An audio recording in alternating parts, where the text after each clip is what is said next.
Bonjour à tous et bienvenue au Jeu de Dames Le Mag, le magazine de l'actualité du jeu de dames. Et j'aurai le plaisir aujourd'hui de la partager avec un jeune maître international français. Et ce sera pour nous l'occasion d'initier une nouvelle chronique. À part les chroniques habituelles, nous verrons une chronique appelée La décision du maître, où dans une position dans laquelle beaucoup de joueurs débutants et de joueurs expérimentés se posent des questions, quelquefois souvent la même question, les maîtres donneront, maître international ou grand maître international, donneront leur avis et les justifications, leur façon de penser, leur point de vue à propos de cette position et de la décision qu'ils prennent. Et l'invité aujourd'hui du MAG, c'est Kevin Machteling, champion de France 2017, alors au palmarès très, très étoffé. Salut Kevin.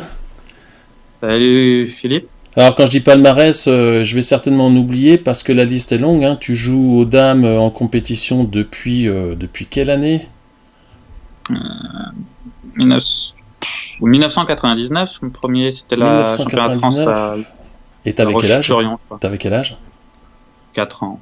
4 ans. Et ton premier titre Peut-être en 2003. Championnat de France Poussin. Champion de France Poussin, voilà. Et oui, alors il y a beaucoup de titres qui vont suivre. On reparlera de 11 victoires possibles. Alors toi, tu l'as fait aussi. C'était au championnat de France en 2011. Minime. Tu avais fait 11 victoires sur 11. Ah oui, j'ai dû faire ça. Voilà, donc bref, Kevin, alors maître international depuis pas très longtemps, depuis 2 ans. À peu près, oui, voilà, je pense. Donc Kevin est maître international, champion de France 2017. Et ton actu, là, dernièrement, depuis le championnat de France, qu'est-ce que tu as fait ? J'ai fait un match en interclub avec Tilbourg, mon club, contre Aiken. D'accord, ça Aiken, c'était... c'est un club. Après 9 GMI, nous on en a aucun, donc on a réussi à faire 15-5.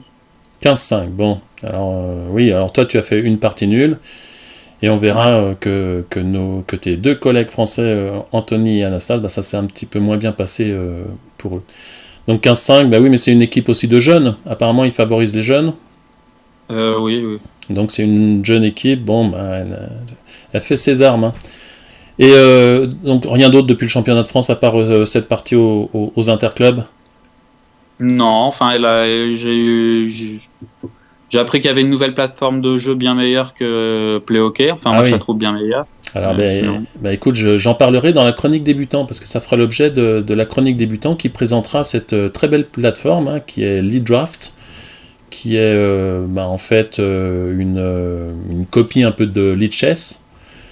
Et c'est une plateforme qui marche très bien aux échecs, et on lui souhaite longue vie. Alors on verra plus en détail, on regardera ça à la chronique débutant, où on expliquera comment fonctionne la plateforme. En particulier pour cette plateforme, j'ai l'impression qu'il y a une chose très intéressante, c'est la possibilité de jouer des simultanés. Et ça peut être quelque chose de très intéressant. Je sais pas si... Oui, je l'ai vu, mais il y avait aussi la possibilité de jouer à l'aveugle, carrément. Ah oui, j'ai vu ça aussi. Quand t'es paramètre, tu peux choisir de jouer à l'aveugle. Ah ouais, j'ai vu ça aussi. Tu peux jouer contre l'ordinateur à l'aveugle, tu peux t'entraîner, il y a plein de possibilités. Donc on verra ça dans la chronique débutant. Écoute, Kevin, je te propose de passer à l'actu. On va regarder ce qui s'est passé ce dernier mois. En particulier, cet été, il y a eu le championnat de France. Donc on va aller voir, on va parler du championnat de France. Donc dans l'actu, du 11 au 19 août se tenait à l'Herbergement en Vendée le championnat de France, et là, événement assez extraordinaire, les gars, ça a été Fanny au bar, je sais pas si tout le monde vous avait payé un pot à Arnaud Cordier, mais bon, Arnaud Cordier réussit la totale, c'est-à-dire 11 parties sur 11, alors ton sentiment après cette petite raclée? Plutôt impressionnant. Bon, il m'a joué la dernière partie, il n'était pas en pleine forme, mais ce qui était le plus proche de faire remise, Oscar Lognon, en fait, il s'est tué tout seul, en fait, plus ou moins. Et Jean Loupro, qui avait une remise, on analysait Et il s'est compliqué la vie jusqu'à temps que c'était un peu trop compliqué, quoi, en fait.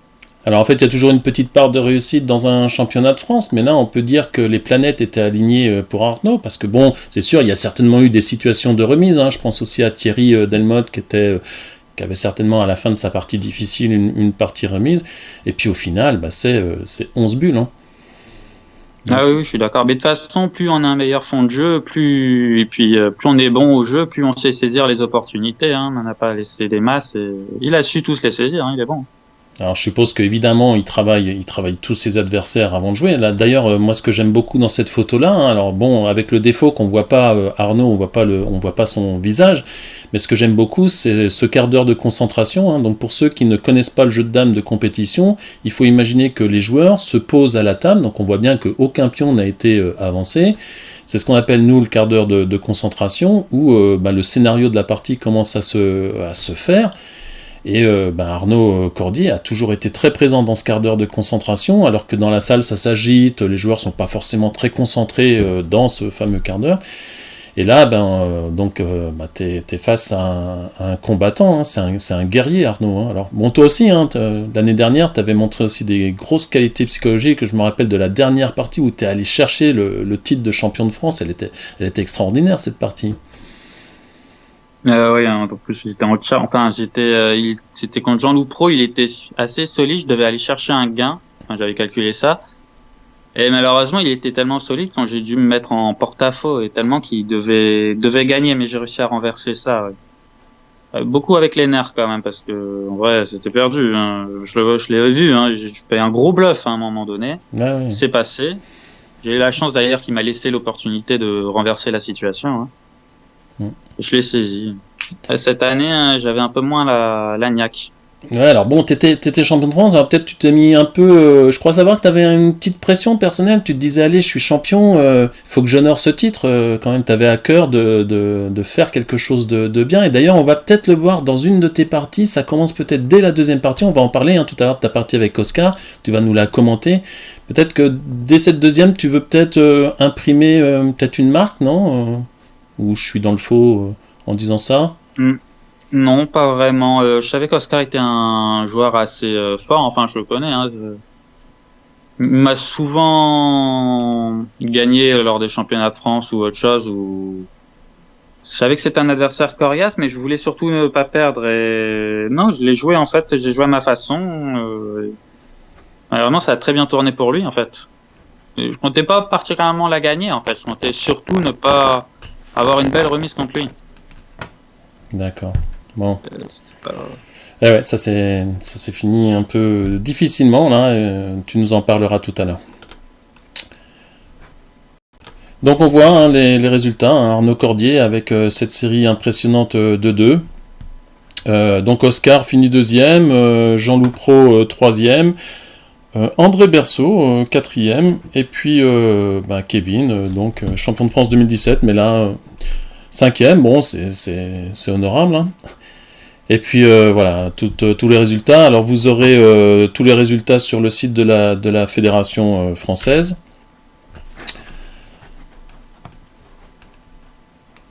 Là j'ai un souci là. Alors là on voit la différence hein, avec la série nationale en 2017. Donc Kevin était champion devant Oscar et Arnaud, qui les deux suivants sur le podium n'avaient perdu aucune partie. Alors, autre événement dans l'actu, alors beaucoup plus proche, c'était samedi dernier, donc le samedi 15 septembre 2018, les interclubs. Donc, Anthony Alavoine a perdu de Hochschrolma. Anastase Leclerc, donc nos deux invités du précédent mag, a perdu contre Alexei Domchev. Et toi, Kevin, tu as fait nul contre le GMI Martin Dolphins. Cette partie-là, qu'est-ce que tu en as retenu ? Comment ça s'est passé ? En fait, j'ai joué 33-28 contre celui que je considérais comme une des personnes où c'était le plus dangereux de jouer justement ce début.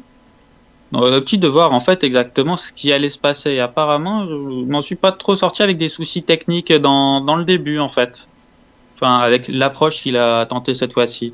C'est 33-28 qui se fait peu souvent parce que les gens ont peur d'avoir une aile lourde. Et Dauphine a pendu 18-22 et ça a continué.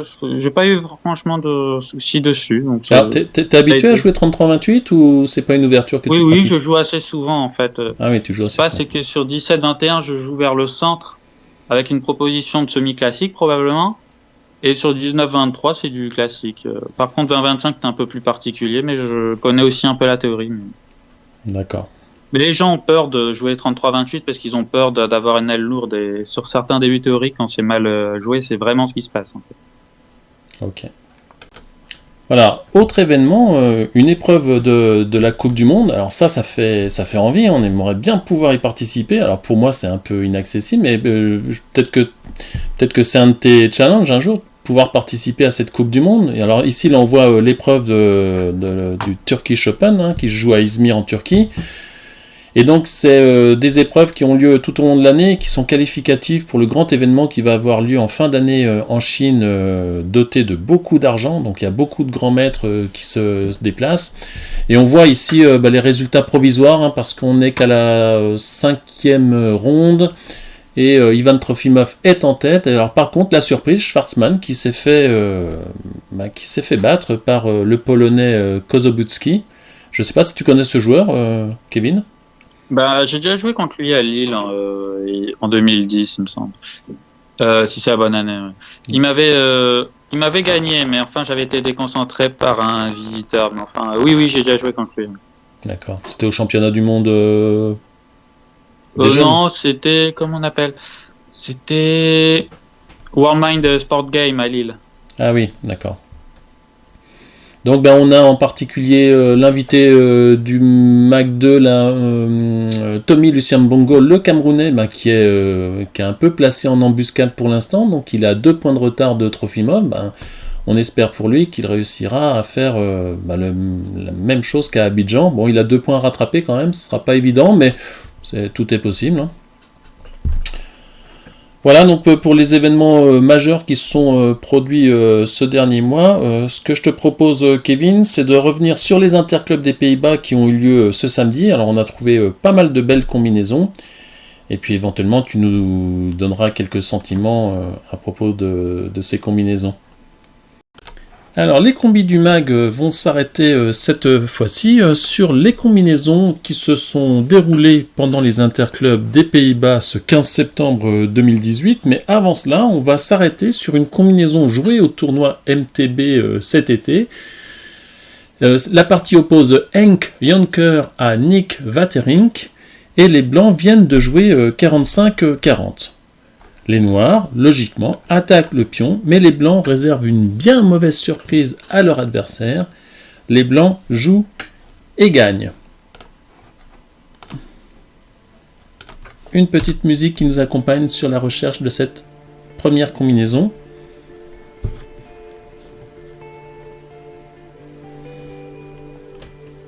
Une combinaison très subtile qui utilise le principe de la prise majoritaire.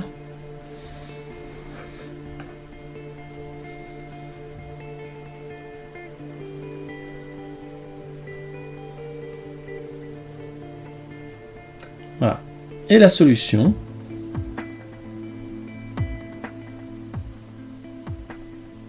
eh bien 29-23, la surprise, et le petit collage très subtil, 28-23, donc les noirs doivent prendre 2, les blancs vont à dame, les noirs doivent prendre, et il ne reste plus qu'à jouer 34-30 et faire une rafle qui assure la victoire des blancs.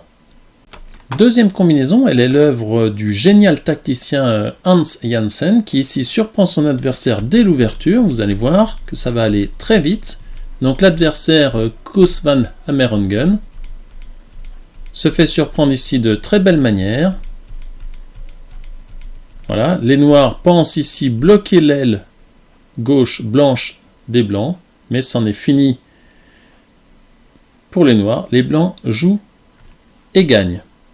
Alors faites pause, cherchez la solution. Et la solution, c'est simplement 27-21. Et là, Koos van Amerongen abandonne face à Hans Janssen parce qu'il n'y a plus rien à faire face à la combinaison. Par exemple, Si on prend par 26, prend 17, eh bien on ramène ce pion. Donc peu importe le sens des prises, on aura cette rafle qui assure le gain de la partie.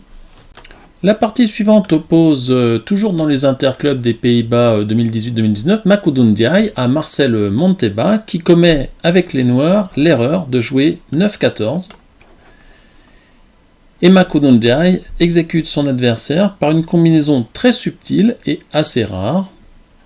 La solution, 37-31, puis 22-18, 13 prend 22, l'envoi à dame, temps de repos, et le passage à dame qui permettra plus tard à Makudu de remporter cette partie. Alors, toujours dans les interclubs, une très belle combinaison, assez surprenante. Elle est l'œuvre de Henk Jonker face à Tape Smedinga. Smedinga joue 11-17 et c'en est fini de leur partie. Les blancs exécutent les noirs par une très jolie combinaison, un coup parallèle. Assez fréquent dans cette position. Comment? Donc les blancs jouent et gagnent. La solution, eh bien, Jonker offre d'abord 2 pions, puis 37-31, de nouveau 2 pions, et puis le coup parallèle, 30-24 et 40-34, et quel que soit l'ordre des prises, si ce pion prend ou si ce pion prend, eh bien, on a une dame avec la rafle de 5 pions. Autant dire que les noirs peuvent abandonner ce qu'ils ont fait. Non, pas tout de suite. Ils n'ont pas abandonné tout de suite. Bref, mais ils perdront la partie. Toujours aux interclubs, eh bien, une partie qui oppose Peter van Huyck à Kees Brandwijk. Cette fois-ci, ce sont les noirs qui vont jouer et gagner après le coup malheureux des blancs. Ce coup, c'est 43-39.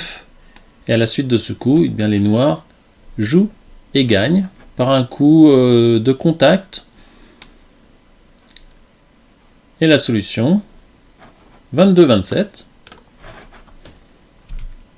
Et sur le temps de repos qui va suivre, eh bien, les noirs jouent 2-8, prise du pion, et les noirs ont gagné un pion. Alors, toujours aux Pays-Bas, ce week-end, eh bien, les blancs commettent la faute. Alors, les blancs, il s'agissait ici de Tinimos contre Jos Hagen. Et Tinimos vient de jouer 44-40, c'est la faute. Dans cette partie Rosenborg ouverte, du fait qu'il n'y ait pas de pion 31, donc c'est une partie Rosenborg avec le pion taquin. Et les noirs jouent et gagnent assez simplement. Il suffit en fait d'amener un pion blanc ici, sur la case 18, et le pion 12 viendra prendre jusqu'en 45. La solution, 14-20.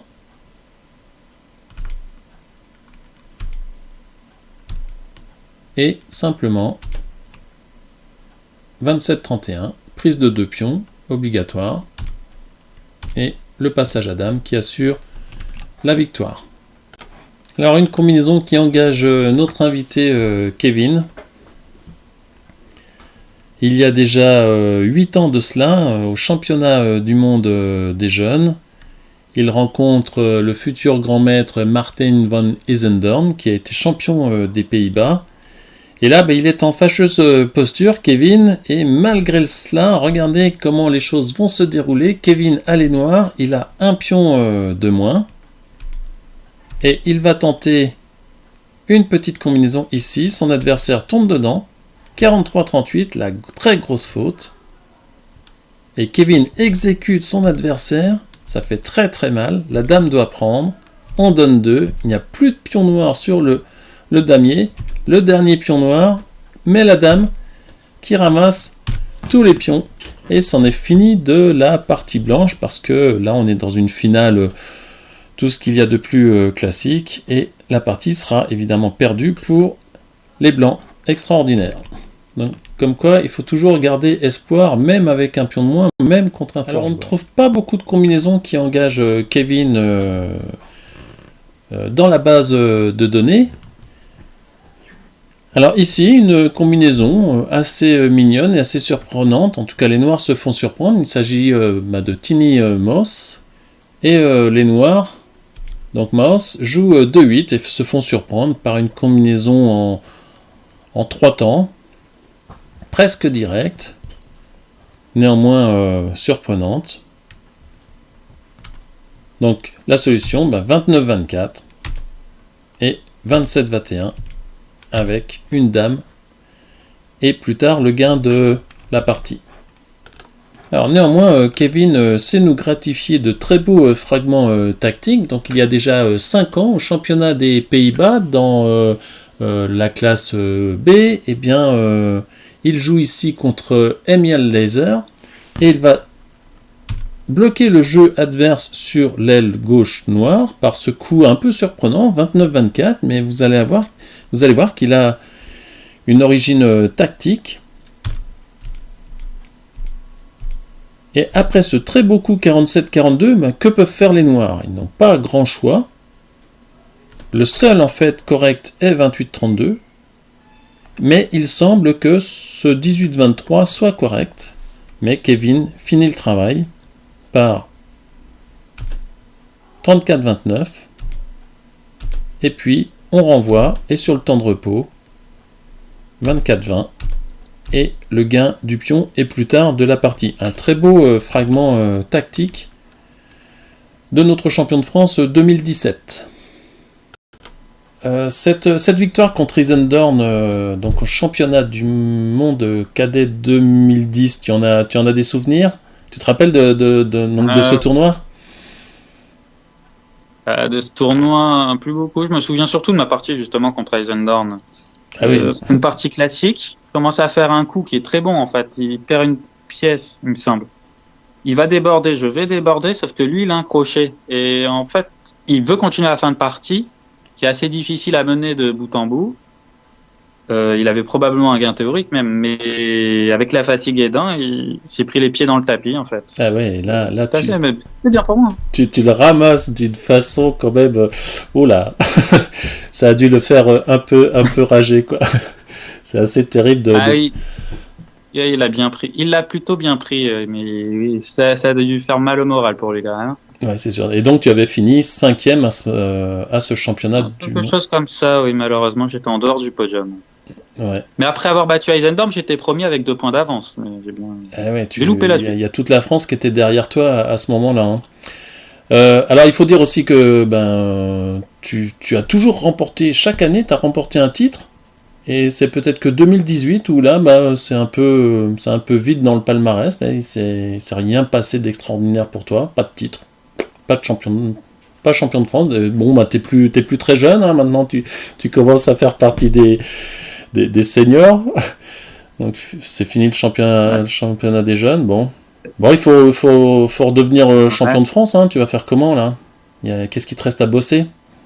Ah oui, je sais plus. Hein, ou champion interclub Pays-Bas, mais là ça dépend aussi de mon club.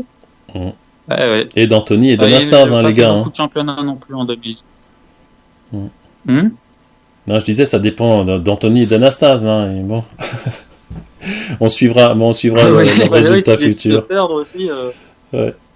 Ok. Ouais. J'avais été champion de France, il me semble, de 2003 jusqu'à 2010. 2010, c'est Franck Cubier qui passe devant moi, que je me suis rattrapé en étant champion d'Europe. Ok. Ce que je te propose, Kevin, c'est qu'on regarde ces parties de championnat de France là, qui ont été assez décisives, peut-être un peu pour le moral. On va regarder la partie que tu as fait avec Oscar. Tu vas nous la commenter? Oui. Ok, on y va. Alors, c'est parti. Donc, tu as les blancs et Oscar a les noirs. Alors, tu dis stop dès que tu as un commentaire à faire. Déjà, en fait, dès le début, qu'est-ce que tu voulais faire avec Oscar? Proposer une semi-classique, en fait. Donc, tu es assez adepte du jeu semi-classique. Il me semble, oui. 33-28, c'était début de centre. Ah, partir de là, 32-27, ce que je voulais... J'ai joué 32-27, c'était pour éviter sur 31-27, qui est le 17-22 qui me rendrait avec l'aile lourde. Pour ça que 33-28, il faut être un peu précis dans l'ouverture. Oui, ça, c'était le genre de choses que je voulais éviter. D'accord. Un Donc peu là, tu joues difficile à... 32-27. Alors après, là, je menace de pionner, hein. Et là, on joue une sous-variante de la variante du trèfle, en fait. Donc en fait, t'es aussi un bosseur théorique, quoi. Tu connais, Ah, je connais, oui. tu connais pas mal Ah, de variantes théoriques.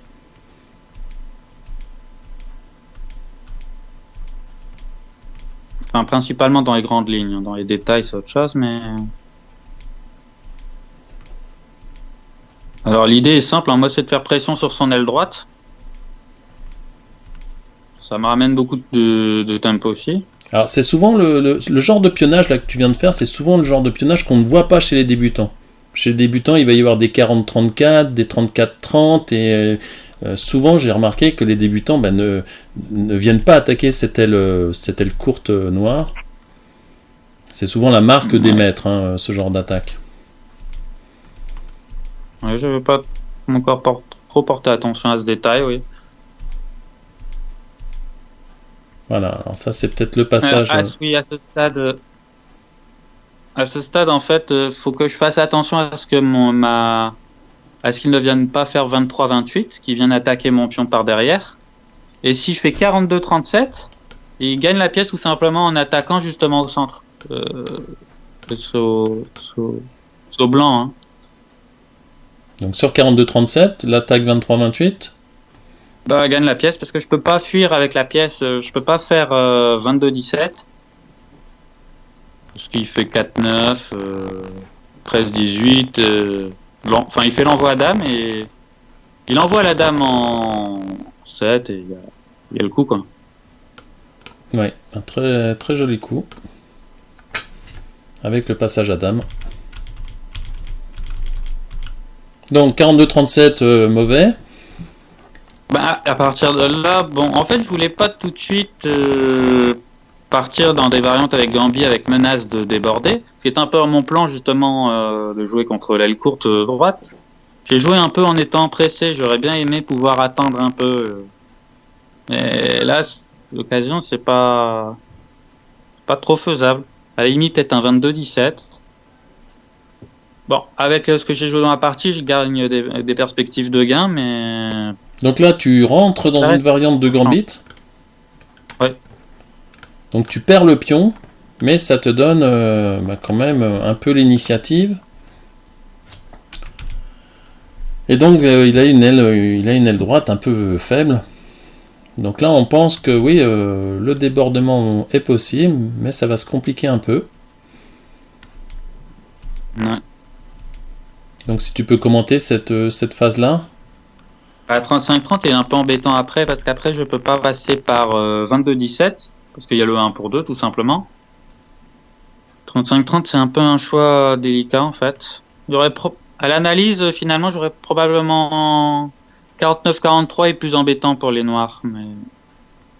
D'accord. J'ai regardé 49-43 et la pression est sur les noirs en fait, parce qu'ils peuvent pas se permettre de faire 12-18. En fait, ils ont beaucoup de pièces mobilisées pour empêcher le débordement. Donc c'est un gambit en fait à long terme. Bah, à la base, oui, en fait, oui. Simplement... D'accord. Et donc en fait là, mais ça va donc 35-30. Et là, tu as peut-être encore la remise, mais alors tu cherches encore le gain? Non, ici la remise, ça allait. Bah, je peux pas chercher le gain. Là, par exemple, là, je vais faire le 1 pour 1 en avant. Il pourrait très bien me donner 2 et faire le 1 pour 1 pour éviter que je passe. C'est une remise assez sûre, en fait, pour lui. Donc sur ça, tu dis? Il peut très bien faire 8-12 et ensuite 9-13. Hein. C'est remise. Ouais. Si je pars vers la gauche, il part vers la droite.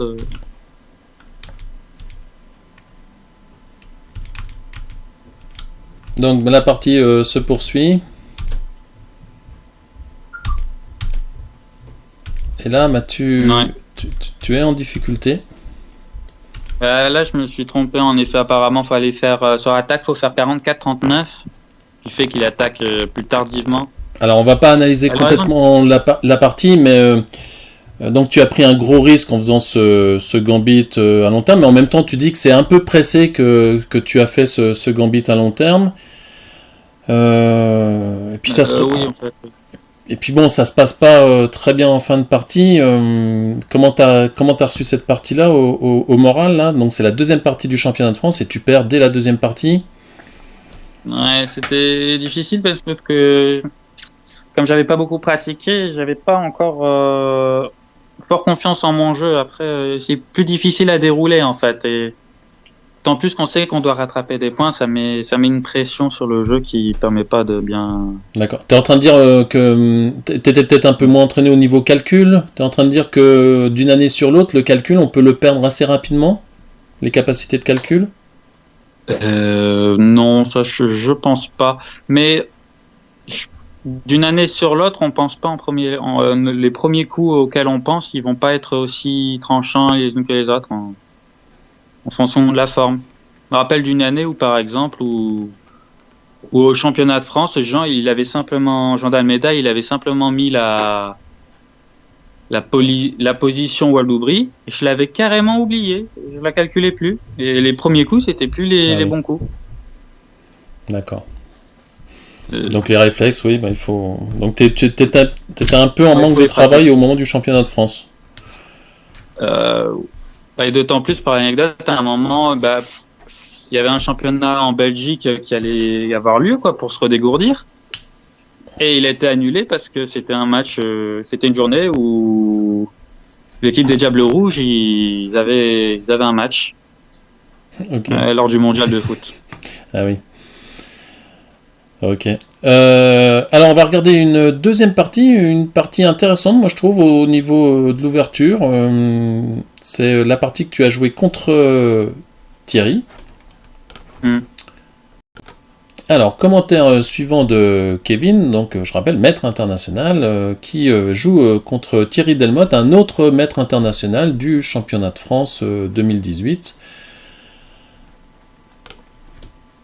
Donc tu as les blancs, et Thierry, un peu à son habitude, aime bien prendre des temps d'avance dès le début. Alors, je suppose que ça tu le sais, ça fait déjà pas mal de temps que tu pratiques Thierry. Oui. Enfin... Alors 31-27 là, d'entrée là. Pourquoi ? Oui, je voulais pas rentrer dans les lignes théoriques, ça fait qu'il aurait joué des coups non faux parce qu'il connaît un peu la théorie. Il me semble quand même Thierry, il est un peu sérieux dans ses ouvertures. De type Rosenborg. Alors je choisis une ouverture proprement qui sert à enquiquiner l'autre en fait. Alors, moi j'ai regardé cette ouverture dans les annales, c'est une ouverture beaucoup pratiquée par Tommy Mbongo, qui a souvent joué avec toi quand tu débutais à Lille. Et, oui. Il est bien adepte. Il parle de ça, oui, je maîtrise de ce que justement il me l'a joué contre moi. Ouais. Donc il est bien adepte de cette ouverture, il a dû la jouer 4 ou 5 fois au niveau international. Et donc Quand on est débutant, cette ouverture est difficile à gérer avec les noirs parce que on voit qu'à chaque fois on va devoir attaquer des pièces et que ça va à chaque fois revenir et c'est assez ennuyeux. Mais en fait, la situation comment Thierry a réagi dans la partie, c'est très bien. Sinon, on peut très bien monter en 23-28, mais il faut oser. Ouais. Alors j'ai l'impression que dans cette ouverture-là, cette flèche-là, la 38, 43, 39, 49 est importante. Tu me corriges si je dis une bêtise ? Je saurais pas dire. Justement pour la montée pas tant que ça en fait. Non, parce que pour la montée 23-28, là, le fait qu'on puisse faire le 2 pour 2, 27-22 à un moment, et puis utiliser cette flèche pour venir au centre, bon, j'avais l'impression qu'elle avait une importance. En 23-28, ce qui est aussi important, c'est d'avoir 37, 41, 46. C'est suffisant pour avoir une parade assez juste qui serait de pionner la pièce en fait, en cas où que ça tourne mal. Ce 23-28 est un coup assez bon en fait, un coup assez tranchant. Tant qu'on peut le pionner, on est assez sûr. Donc là, ça commence à ressembler à une semi-ouverte. Mais en fait, c'est non. pas ce que je voulais faire en fait. Il avait déjà gagné des tempos. J'ai mis un taquin qui a été pionné en arrière, donc du coup j'ai encore perdu des tempos. Ouais, là, t'as 6 temps de... En fait, j'ai beaucoup de temps de retard. Oui, j'ai beaucoup de temps de retard. Je l'ai pas calculé, mais Là, t'as je 7 le temps de savais bien retard. que. Donc là, en fait, tu vas Oui, fermer le jeu en ça- classique, c'est ça? Tu cherches à oui, fermer le jeu. au final, 5 temps de retard, oui, autant. C'est difficile de fermer le jeu, 5 temps de retard, mais Mais il y a quelques faiblesses dans son jeu. c'est ce que tu vas parvenir à faire, hein. Ouais. Donc là, on voit qu'on rentre dans une classique fermée et tu vas pouvoir à chaque fois réoccuper la case centrale. Donc là, ces temps d'avance vont commencer à devenir un gros handicap, hein. Ouais. Sauf s'il réussit à ouvrir la position, mais je calcule pour que ça arrive pas.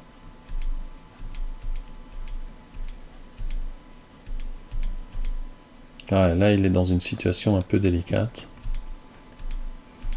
Oui. Par contre, 47-41, c'est une gaffe, hein. Ah, C'est parce que c'est la fin de championnat, mais là, faut jamais jouer 47-41. Là. d'accord. Il y a, La raison? il y a une combinaison en 3 temps qui fait que, en fait, je suis mal. 29-33, 13-19 et 14-19. C'est très difficile après pour moi de me défendre. Ça, c'est... Ah oui. Ouais, je l'avais pas vu. Ah oui. Et donc Thierry ne l'a Oui, pas. mais mon adversaire non plus l'a pas vu, donc c'est bien. Faut toujours un peu de réussite. Bah là, il est aussi un peu sous pression, quoi. Peut-être qu'il... Ah oui, il avait plus beaucoup de temps et puis je crois aussi psychologiquement il s'attendait pas à ce que je gaffe là quoi en fait, il se sentait je crois quand même il a le sens du jeu, il a compris que en classique j'avais réussi à fermer, il était plutôt mal en fait. Ouais, il était sur la défensive Il et s'attendait pas à ce que je fasse une gaffe en fait. il n'a pas saisi l'opportunité. Donc là, il va cracher son pion et bah, ça va pas lui permettre de revenir dans la partie. Et tu gagneras plus tard cette partie. Donc on montre en accéléré la fin. Oui, bah, là il s'est trompé quand même. Donc, Et la partie est terminée. Alors je te propose de revenir aussi sur une partie importante. En 2015 à Herugovard, tu vas finir deuxième. Je crois même que tu auras une partie de départage contre le champion du monde, l'ex-champion du monde Alexei Chizov. Et bah, c'est une de tes plus belles performances avec un tournoi relevé, avec beaucoup de GMI. Et là tu joues contre Ron Usdens, GMI, plusieurs fois champion des Pays-Bas. Et tu vas gagner Ron Usdens alors par des petites manœuvres tactiques qui sont très intéressantes. Alors pareil, hein, t'hésites pas à commenter la partie. Enfin, pour le contexte, Usdens il cherchait particulièrement à me gagner parce qu'il savait qu'en fait Chizov, qui allait évidemment se qualifier, il aimait bien choisir Usdens. Il aime bien Usdens comme adversaire qu'il gagne toujours, quoi, pratiquement en fait. Enfin, qui finirait bien par gagner, quoi. Usdens, il cherchait un moyen de gagner, mais là, déjà, c'est pas, franchement, pas évident. La position blanche est très saine. Hein. Là, la position blanche est saine, et là, l'aile gauche noire est un peu délicate. Il est un peu tendu là. Hein. Il va falloir qu'il trouve des solutions. Là, tout de suite, oui. 32-27 qui est plus précis que 31-27, voilà, surtout, parce que je menace du 2 pour 2, force un affaiblissement, quoi. Et alors, ce qui est intéressant, c'est avec les débutants ou les joueurs qui ont un peu d'expérience mais qui sont pas dans les grandes séries, souvent ont tendance à jouer un 31-27. Et là, 32-27, bah, il a deux vertus. C'est la menace du 2 pour 2 qui va forcer un affaiblissement. Et puis, je crois que si jamais il y a 13-18, bah, on peut pionner. Je sais pas si c'est en avant, l'idée. En effet, tout à fait. Oui. Là, c'est un défaut d'un 31-27 qui serait un peu trop conditionné, c'est un peu trop automatique. C'est pas. Voilà, ça c'est un peu statique, ça sert pas. Il n'y a pas de plan derrière ce coup. Tandis que 32-27, il y a une idée. D'ailleurs, si on remarque bien, 32-27 et 37-32 revient à la même position que 31-27 et 37-31. Donc, c'est pas. Voilà, donc quitte finalement à faire 31-27 et 37-31, autant arriver à la même position en ayant quelque chose de plus dynamique. Et ça, c'est quelque chose que les débutants ont beaucoup de mal à faire. Donc moi, j'aime beaucoup ce 32-27. Donc la suite de la partie, donc Usdens bouge, là, la position est quand même un peu scabreuse. Et tu vas avoir une petite arnaque là ici, là, ce 40-34 qui est assez mignon, hein, auquel un débutant ne penserait pas. Alors, bon, tu connaissais ce petit coup là, qu'est-ce que tu peux nous en dire là, de ce 40-34? Ce petit coup qui est assez quand même, une fois qu'il est placé, il met quand même vachement de pression sur les noirs. Bah oui, Je l'avais déjà vu dans une partie du championnat du monde, il me semble, entre Chizov et Gantvarg. Gantvarg avait perdu à cause justement de ce contre-coup, quoi. Alors pour les débutants, que 24-30 est interdit, quoi. Pour les débutants, alors évidemment 24-30 n'est pas possible, hein, ça gagne le pion, mais derrière il y a cette petite combinaison, hein, très simple. Donc c'est le genre de coup surprenant, hein, voilà, 40-34, et bien on ne peut pas gagner le pion. Et puis on a ce 34-29, ou même éventuellement 34-30, qui posera des problèmes. Donc la suite de la partie. Et là, il y a un pion, oui, il y a une situation un peu faible sur l'aile gauche noire. Hein. Et, En fait, Vas-y. J'avais pu gagner le pion avant, en fait, quelques temps arrière. En arrière, au lieu d'attaquer 39-33, il suffisait simplement de pionner, justement par 37-32. Et enfin, pas là avant, mais en fait, j'avais déjà la gain de pièce avant, mais là, c'est la position qui finit par gagner, quoi. Elle est bloquée, quoi. Voilà, ça, c'est le désespoir. Très, très compliqué, oui. Et donc tu gagneras et tu finiras deuxième de ce tournoi des Rugovard, une grande performance.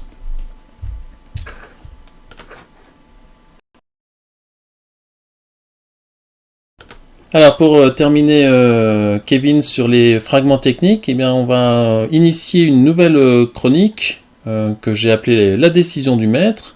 Donc on a ici une position avec plein de possibilités. Et c'est au blanc de jouer, donc tu as les blancs. Qu'est-ce que tu as tendance à jouer dans cette position et pourquoi? Non. Ici, on a un semblant de batterie de Chizov sur l'aile gauche. Alors, avec ça, on a tendance à vouloir le centre. Donc ici, je regarde plutôt 34-29 pour essayer de le déloger du centre. Enfin, il va perdre temporairement la pièce 23. Donc, à supposer après qu'il reprenne au centre. Il suffirait d'avoir 39-34 par la suite. Et s'il joue 18-23, on peut faire le 2 pour 2 pour obtenir à nouveau le centre.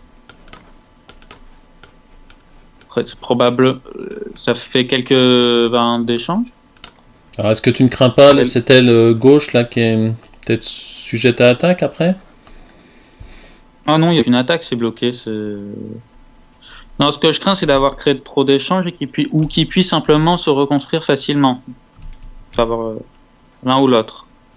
D'accord, tu lui permets un peu d'élasticité. Le 33-29 soit pas assez fort. On peut peut-être, par exemple, penser à 45-40 et 50-45 par la suite. Ok. Pour essayer toujours de déloger du centre. Oui. Et faire pression. Souvent, les gens, ils oublient, mais avec la batterie de Chizov, le but, c'est d'avoir le contrôle du centre, soit en l'occupant, soit en manœuvrant le centre adverse, quoi. Et ici, manifestement, puisque on a le centre. Alors, si on ne joue pas 34-29, entre 50-44 et 49-44, la différence a l'air quand même ténue. Je sens quand même qu'ici, il y a un problème sur 49-44. Il faudra probablement, sur beaucoup de lignes, s'en tenir à jouer 34-29 par la suite. Parce qu'admettons, ici, il joue 7-12. Et ensuite, il y a 34-30. On est embêté par 14-20. Parce que si on fait 30-25 suivi de 9-14, dans cette situation bloquée, on a l'aile droite bloquée parce qu'on ne peut plus. 39-34, il y a le coup de la bombe. Ça, c'est pas possible, effectivement. Il y a contre-coup, évidemment, puisque quand on dit quelque chose, ça ne marchera pas. Il y a contre-coup ici. Hein. Ah oui, là, il y a le contre-coup. Oui. Alors, on va le montrer, tiens, ce contre-coup, parce qu'il est très instructif. Donc, force est là pour gagner le pion, mais en fait, ça ne marche pas, parce que, par exemple, ça...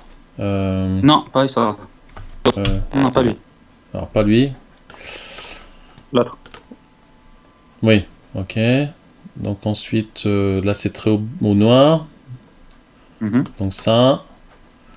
Les noirs prennent ce pion. Et là on vient tranquillement par 44-39 et 39-33. Et on gagne, en fait c'est les blancs qui gagnent le pion. Donc ça c'est un contre-coup très, très utile à connaître. Ok, donc...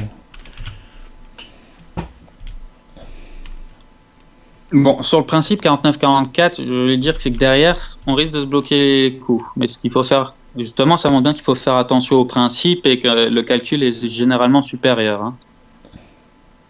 Ok, donc là, il faut beaucoup calculer entre 49, 40 et 50-44. Est-ce qu'il y a d'autres choses qui gouvernent le choix entre 50-44 et 49-44 ? Alors, en fait, l'idée, c'est que... Enfin, pour les variantes de blocage, je connais la différence.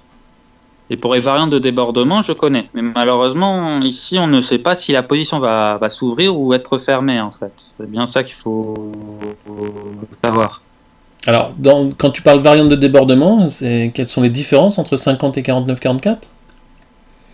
En fait, si on a des perspectives vers la gauche, je préfère garder mon pion 50. Parce que si je pars vers la gauche, je vais créer une faiblesse sur mon côté droit, probablement, parce que mon adversaire va riposter lui aussi sur son côté gauche.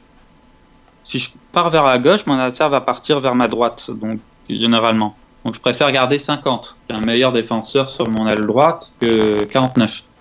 Par contre, si je pars sur l'aile droite, il y a des fortes chances que je préfère garder mon pion 50 aussi. Et sur la variante de blocage, jouer le pion 50 peut être plus judicieux. D'accord. Et après, les variantes sont maîtres. Il y a les grands principes, mais...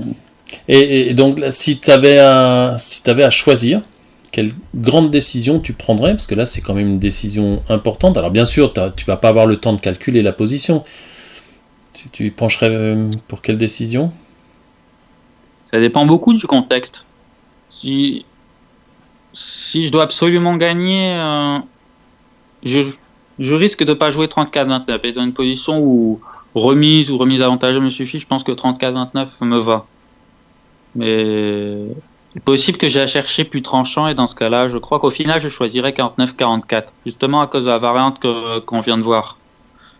Parce qu'il me semble que je peux bloquer la situation, mais il faut faire attention.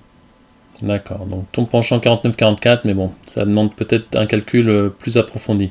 Bon ben, oui, tout à fait.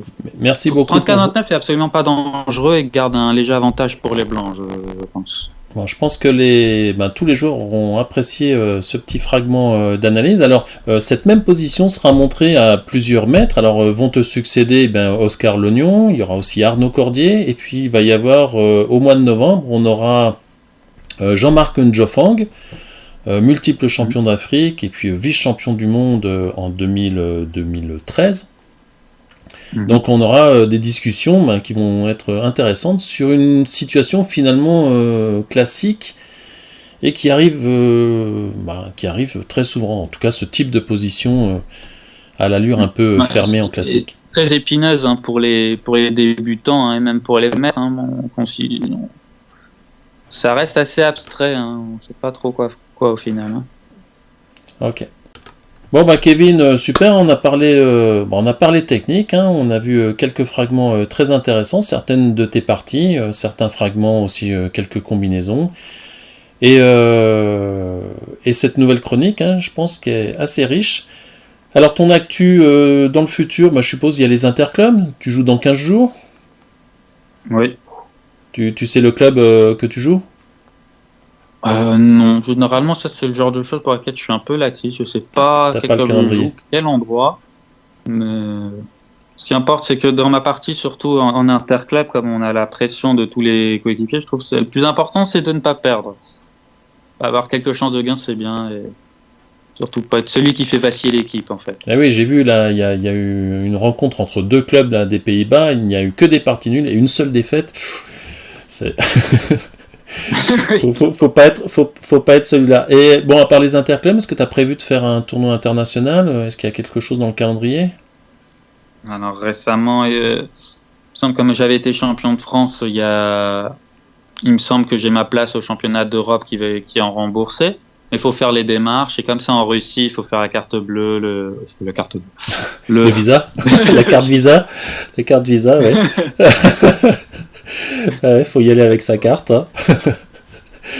Bon, à l'époque c'était la carte du parti, mais bon là il va falloir la carte visa aussi, hein, aussi. Ok, donc championnat d'Europe peut-être avec Oscar, parce qu'il est aussi qualifié. Peut-être, ouais, si je fais les démarches à temps, si pas de choses plus urgentes, oui. Et donc ça, c'est quand le championnat d'Europe? C'est bientôt. Hein. C'est en novembre. Hein. C'est en novembre. Vers fin novembre. Ah oui, c'est déjà bientôt. C'est en novembre. Tiens, à propos de novembre, il va peut-être y avoir le match Schwartzmann contre Boomstra. Alors Tommy m'avait dit Boomstra. Tu serais... Ça paraît très logique, hein, puisque ceux qui organisent, généralement, c'est les Néerlandais. Et qu'est-ce qu'ils ont envie de voir? Ils ont envie de voir leur champion du monde jouer. Hein. Schwartzmann Boomstra, ce serait complètement logique comme match. Hein. Non, mais ce que je veux dire, c'est le pronostic. Si c'était Boomstra Schwartzmann, tu mets qui gagnant? Ouais. Je mets au moins une vingtaine de remises. Peut-être Schwartzmann encore. Petite boule de cristal là. Non, je ne saurais pas. C'est très difficile quand même. Hein. Tommy me disait que bon, Schwartzmann il se fait vieux, hein, 50 ans, c'est plus trop l'âge, et puis Boomstra il est en pleine force de l'âge avec il a quel âge Boomstra? 24 ans. Il est très jeune. Hein. Il n'y a pas. Non, il a. Je crois qu'il a 26 à peu près. Ok. Non, c'est très dur à savoir hein, entre les deux. Les deux sont des encercleurs de toute façon. Mais Schwartzmann a plutôt arrêté d'encercler. C'est possible que Boomstra finisse par perdre à force de jouer dangereux. Enfin, okay. Essayer d'encercler Schwartzmann, on ne saura pas. Hein. C'est extrêmement dur à dire. Okay. Bon, Kevin, je te souhaite bon vent. Tu as repris tes études de maths et informatique. Tu es en niveau master là maths tout court, oui. Non, je suis en licence. Troisième année de licence. Troisième année de licence. Bon. Eh ben, on te souhaite une belle partie, en tout cas, un bel avenir dans le jeune dame, une carrière déjà longue.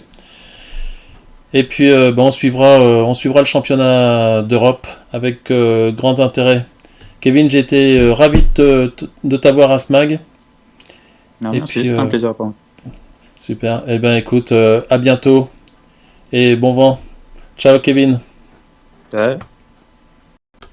Voilà, Kevin Machtelang qui a trusté tous les titres dans les championnats de France des jeunes depuis les années 2004. Il a gagné tous les titres. Il est devenu champion de France en 2017, maître international. Bientôt grand maître international, je suppose. Et il représentera la France au championnat d'Europe et on va suivre ça. Un joueur qui est tombé dans le jeu de dames tout petit. Intrigué et très vite passionné par ce jeu extraordinaire. Alors aujourd'hui dans la chronique débutant, je vais vous présenter la plateforme dont nous avons parlé tout à l'heure avec Kevin Machtelang, et c'est une nouvelle plateforme, une très belle plateforme qui va vous permettre de faire de grands progrès en tactique parce qu'elle propose de nombreuses combinaisons progressives pour les débutants. Elle vous permet de réaliser plein de parties. Alors bien sûr, pour le moment, il n'y a pas beaucoup de joueurs, mais la qualité de la plateforme, basée sur en fait la plateforme Lichess pour les échecs, la qualité de cette plateforme, vous allez le voir, va permettre de très nombreuses belles choses. Alors c'est parti pour voir les différentes possibilités qu'offre la plateforme. Donc la première possibilité, c'est évidemment de jouer contre des adversaires. Donc ici, vous avez... dans le menu jouer, vous avez créé une partie et vous pouvez décider du temps de jeu, faire une partie blitz ou faire une partie avec une cadence un petit peu plus rapide. Vous pouvez même jouer en correspondance ou jouer en temps illimité. Donc vous avez ici un large choix de possibilités, par exemple faire une partie à 10 minutes plus 10 secondes. Vous pouvez la jouer en amical, en classé, vous pouvez sélectionner le niveau de vos adversaires. Et ensuite, une fois que cela est sélectionné, vous cliquez sur blanc ou noir pour avoir ou les blancs ou les noirs. Vous pouvez également jouer contre l'ordinateur, qui a différents niveaux. Donc par exemple, le niveau 7, ça équivaut à un très fort joueur. Donc vous pouvez comme ça progresser. Et puis en autre possibilité d'en jouer, vous avez la possibilité de jouer dans des tournois. Donc dans les différents tournois disponibles, vous avez ici le calendrier. Donc à 14 h, il y a un tournoi qui est en train de se jouer. Et puis vous avez différentes heures avec les différentes variantes. Ici la variante Freeze, le jeu de dames Freeze. Freeze and Draft, qui est très intéressant, très pratiqué aux Pays-Bas. Et puis, vous avez les différents joueurs qui composent le tournoi. Donc, par exemple, là, on a plaisir de retrouver Marco, donc Marc Arendo, qui a gagné ce tournoi, qui découvre certainement la plateforme. On a également la possibilité de créer des parties simultanées, et ça c'est une chose, je pense, qui peut être très importante pour les clubs s'ils possèdent un champion et des joueurs de plus faible niveau. Puis vous avez ici la communauté des joueurs. Alors vous avez toutes les parties qu'ont joué par exemple Thunderstorm. Donc vous pouvez aller sur ces 460 parties et puis regarder les différentes parties qui ont été jouées. Et vous pouvez, selon les variantes, regarder comment joue un très fort joueur en bullet. Donc bullet, c'est vraiment un jeu extrêmement rapide. Et là, on voit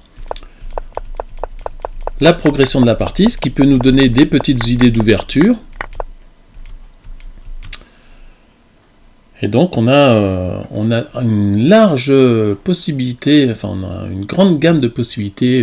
Alors il y a aussi une TV, Live Drop TV. Alors là, en ce moment, on regarde le top rated du moment. Alors, il est certain que la plateforme, pour l'instant, n'a pas beaucoup de joueurs, mais j'espère que bientôt, beaucoup de joueurs viendront sur cette plateforme parce qu'elle est vraiment très très riche. On pourra télécharger les parties, on pourra analyser les parties. Et puis, par exemple, en autre possibilité, dans Apprendre, il y a Apprendre les coordonnées. Donc, pour ceux qui ont un petit peu de difficulté à connaître les coordonnées, mais il y a un petit jeu, donc c'est un jeu de rapidité, c'est parti, case 50, case 44, case 20, case 42, la 1, la 44, la 48, la 20, si vous vous trompez, vous faites une faute, et puis vous essayez de battre votre corps, donc la 24, ah non, là il faut prendre la 10, donc la 10, la 24, la 9, la 8, la 50, etc. Puis vous essayez comme ça de battre un record. Voilà, donc c'est une possibilité assez intéressante. Voilà, là par exemple, j'ai trouvé dans le temps imparti 17 cases de la notation Manuri. C'est un excellent entraînement si vous ne connaissez pas la notation Manuri. Alors qu'est-ce qu'il y a d'autre dans Apprendre ? Il y a quelque chose de très intéressant qui sont les puzzles. Et les puzzles, c'est des petits problèmes d'un niveau assez modeste, mais qui vont bien être utiles aux débutants. Donc par exemple, ici, un genre de coup de mazette. Donc l'ordinateur, l'interface nous dit qu'on a bien trouvé le meilleur coup, mais il faut continuer. Donc on donne 2, et là, prise majoritaire, c'est le principe de cette combinaison. Ils doivent prendre d'abord 2, et nous, on prend une dame. Voilà, on continue l'entraînement. Alors vous voyez ici, il y a le classement qui s'affiche, un classement tactique. Donc ici, on a un cours royal, très classique.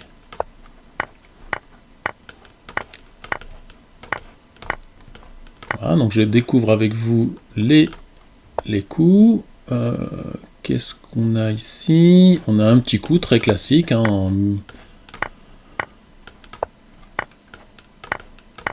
Donc c'est d'un niveau déjà conséquent pour le débutant. Je pense qu'il va beaucoup s'amuser à trouver les combinaisons. Donc ici, ce serait bien d'amener un pion noir là pour pouvoir faire une belle rafle. Eh bien, on donne. Ah, pas tout de suite comme ça. On donne d'abord là et on donne là. Donc si vous débutez, c'est vraiment une plateforme très intéressante. Donc là, on utilise le temps de repos. Les noirs ont demandé ce pion, et on va leur laisser prendre. Et on a utilisé ce temps de repos pour faire cette combinaison. Bref, vous voyez, plein de coups pratiques. Il y en a vraiment beaucoup. Et vous pouvez comme ça vous tester. Alors, qu'est-ce qu'on a d'autre? On a les règles des différentes variantes. la variante freeze, la variante anti-draft qui est en fait le keeper gagne, qui est aussi une variante intéressante. Et puis on a des outils, des éditeurs de parties, on peut importer des parties, alors c'est importer des parties à partir de votre disque dur et en format PDM. Qu'est-ce qu'on a d'autre aussi de très intéressant? Bon, on peut voir les parties en cours, hein. Alors on peut voir que aujourd'hui, là donc on est mercredi 19 septembre, il est un peu moins de 3 heures. Bon, il n'y a pas beaucoup de joueurs, hein. Il y a 20 joueurs, donc on peut cliquer sur ces 20 joueurs et en avoir ici la liste. Mais il y a déjà de très forts joueurs qui sont présents sur la plateforme. Alors on peut filtrer le type de partie, le classement des adversaires. Donc par exemple, si je limite mes adversaires à ceux qui ont uniquement un classement de 1750 et au-dessus, eh bien là on voit qu'il n'y a pas de partie proposée. Je peux filtrer les bullets, donc partie de moins de 3 minutes, les variantes, hein, une variante standard, et je peux éliminer si je n'aime pas jouer la variante freeze, freezone ou la variante à keeper gagne. Bref. On peut modifier ici dans préférences, on peut modifier l'animation des pièces, on peut éventuellement montrer si on a des pions en plus ou en moins, on peut mettre en évidence les coordonnées sur, là c'est appelé l'échiquier mais sur le damier. Un mode zen, alors là je ne sais pas ce que c'est. Et puis le blindfold draft, alors tiens je vais essayer parce que j'ai encore pas testé. Et donc si on se met en mode blindfold et que je reviens, je suppose que c'est enregistré et que je reviens sur créer une partie, je vais avoir une partie en blindfold, ça va pas être facile. Je ne vois pas mon damier.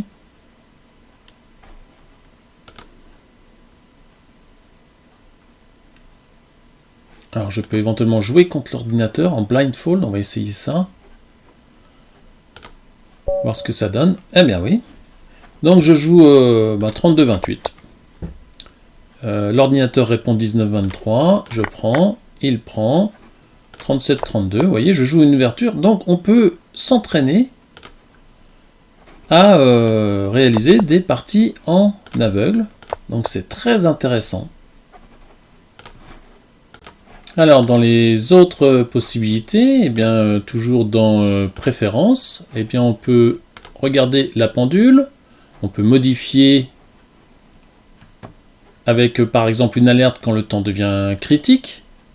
Quelquefois, oui, on a besoin d'être un peu réveillé dans les parties blitz. Les actions en cours de partie, alors comment veut-on déplacer les pièces? Alors ça, c'est très agréable parce qu'on peut choisir un clic et un clic sur la case de départ, case d'arrivée, ou on peut simplement faire glisser la pièce. On peut demander à ne jamais annuler les coups. Donc là, par exemple, c'est mon cas. Hein. Il n'est pas question d'annuler les coups, même en partie amicale. Le jeu de dames est un sport de l'esprit, il faut réfléchir avant de jouer. On peut déclarer la nulle par répétition automatiquement, alors oui, toujours.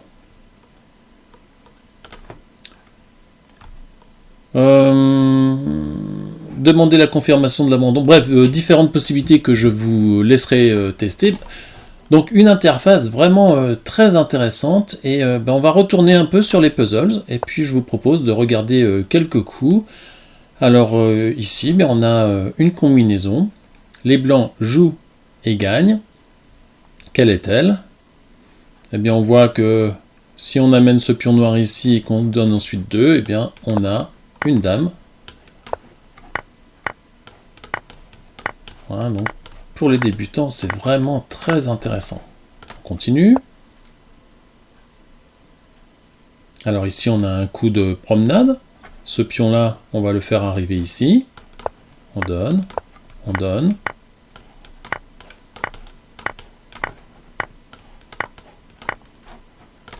On continue l'entraînement. Alors ici, on a un coup qu'on pourrait appeler le coup Leuchtenberg. Si j'arrive à amener un pion noir ici, je ferai une rafle. Quel est le pion qui peut venir ici? Ce pion-là. Donc il faut d'abord que je me débarrasse de ce pion. et je réalise grâce à la flèche la combinaison.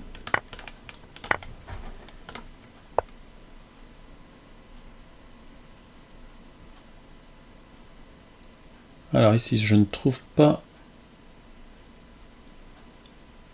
Alors, est-ce que c'est un forcing?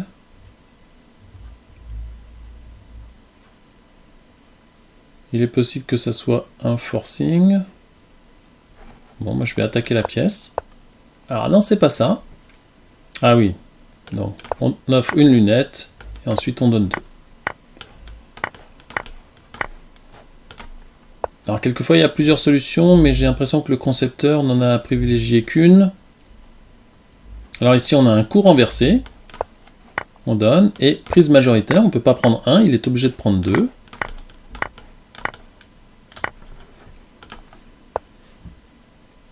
Alors une autre combinaison proposée. Donc cette fois-ci, si on arrive à placer un pion blanc là, eh bien on réalisera une belle rafle. Quel est le pion blanc qui peut arriver là? Eh bien, lui, mais on en a besoin. Lui, mais il n'y en a pas. Lui est candidat. Donc, on ne peut évidemment pas donner tout de suite 3 pions, parce qu'il y a ce pion qui flotte. On va d'abord donner ici, et ensuite on donne les 3 pions.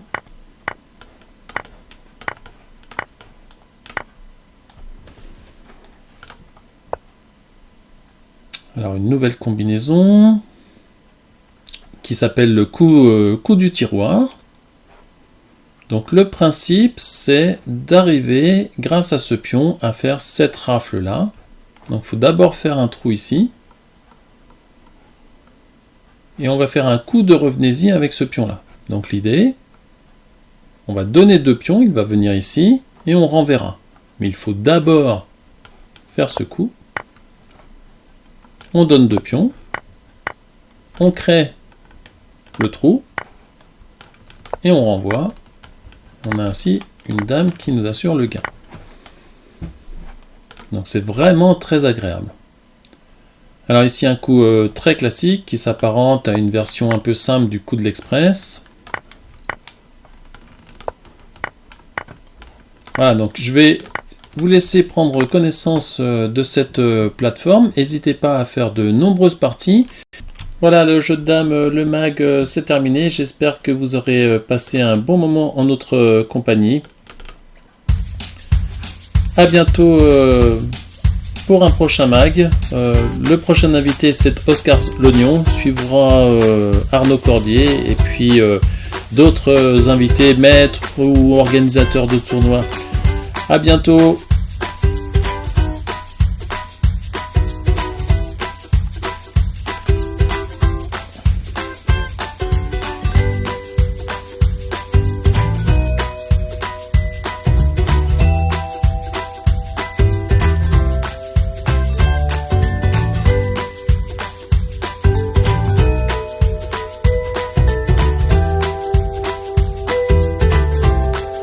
Bonne partie et soyez courtois sur les plateformes de jeu.